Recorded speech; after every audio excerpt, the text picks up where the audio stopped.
लाभले आम्हास भाग्य बोलतो मराठी, झाले खरेच धन्य ऐकतो मराठी। सर्वप्रथम तुम्हा सर्वांना मराठी दिनाच्या हार्दिक शुभेच्छा।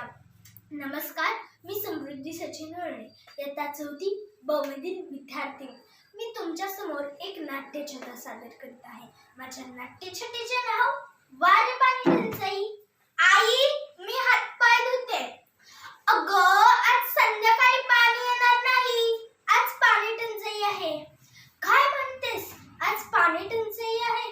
अगं आई, मला तर या भरलेल्या पाण्यावरून असं बिलकुल वाटत नाही की आज पाणी टंचाई आहे।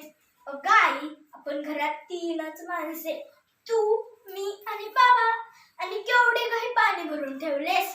तू गप्प बस। बरं बाई, बसते मी गप्प। आई, आता तरी हातपाय धुऊ का? अगदी अर्धीच बादली पाणी घे। हो, अगदी अर्धीच बादली पाणी घेते। कळतंय ना मला, आज पाणी टंचाई आहे। शिवाय शाळेत बाई शिकवतात पाण्याचा वापर कमी करावा, हवा तेवढा पाऊस पडत नाही, यामुळे धरणातील पाणी कमी होत चालले आहे। अगं, ते भरलेलं पाणी ओतून का ग दिलंस? काल भरले, ते शिळ झाले।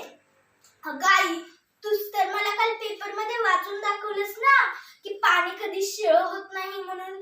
शिळ पाणी ओतून देऊन पाणी भरण्याचा वेडेपणा नागरिकांनी करू नये। मला शहाणपणा शिकू नकोस। अगं नाही गाई, मी फक्त आपलं सांगितलं ग। आई, जोशी काकू येत आहेत, बघ बघ, बादली घेऊन आपल्याकडेच येत आहेत वाटतं। कटवून लाव त्यांना। अगं आई, एक बादलीभर पाणी द्यायला काय हरकत आहे ग जोशी काकूंना? धपाटे खावे लागतील। बापरे, गप्प बसलेलेच बरं। कोण, जोशी काकू का? अगं, मला एक बादलीभर पाणी हवंय ग। छे हो, आमच्याकडे कुठे आहे पाणी? थोडंसंच तर भरले, तेच कसं बसे पुरवायचे? अगं, भरलेल्या बादल्यांच्या रांगा तर लागले। आता संध्याकाळी पाणी येणार नाही म्हटल्यावर एवढं पाणी नको का भरून ठेवायला? बर, येते। ठीक आहे। आई, गेल्या ग जोशी काकू? नक्की ना? हो, गेल्या ग। आई, मी अंघोळीला जाते। अंघोळ अगदी पावबादली पाण्यातच कर। हो, अगदी पावबादली पाण्यातच करते। पण आई, अंघोळीला गरम पाणी कशात घेऊ?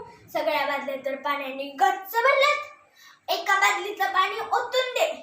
काय म्हणतेस, एका बादलीतलं पाणी ओतून देऊ? वा ग, मगाशी जोशी काकूंना एक बादलीभर पाणी द्यायला काचकूच केलीस, आणि आता एक बादलीभर पाणी ओतून दे म्हणतेस। मगाशी पण एका बादलीतलं पाणी ओतून दिलंस, शिळ झाले म्हणून। उद्या 2 वेळेस पाणी आले की ओतून देणार, शिळ झाले म्हणून। आता तुम्ही सांगा मैत्रिणींनो, कधी पाहिली का अशी पाणी टंचाई? काय म्हणता? यालाच तर म्हणतात घरोघरी